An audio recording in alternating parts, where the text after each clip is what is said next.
ठाण्यात क्षुल्लक कारणावरून एका 70 वर्षीय महिलेवर गोळीबार करण्यात आलेला आहे। पार्वती ठाकूर असं तिचं नाव असून तिच्यावर 30 वर्षीय व्यक्तीने हल्ला केलेला आहे।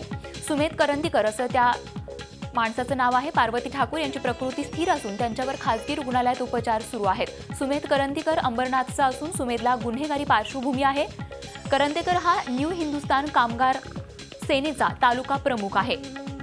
या प्रकरणाचा पुढील तपास ठाण्यातील कासार वडवली पोलीस करीत आहेत। सदरची घटना ही बोरिवली ते ठाणे या एसटी मध्ये झाली आहे।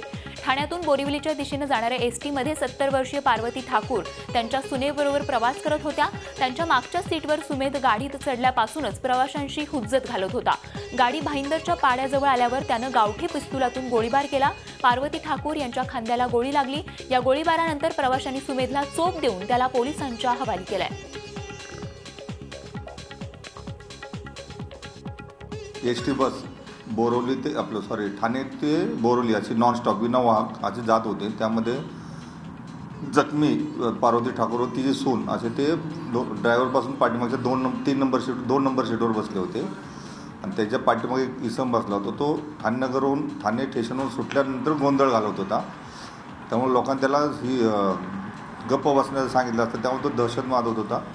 त्यामुळे त्याला राग येऊन त्याने ते सीटमध्ये गावठी कट्ट्याने फायरिंग केलेलं आहे। त्यामुळे त्या महिलेच्या ठाकूरच्या खांद्याला डाव्या खांद्याला लागलेलं आहे। झी 24 तास रहा एक पाऊल पुढे।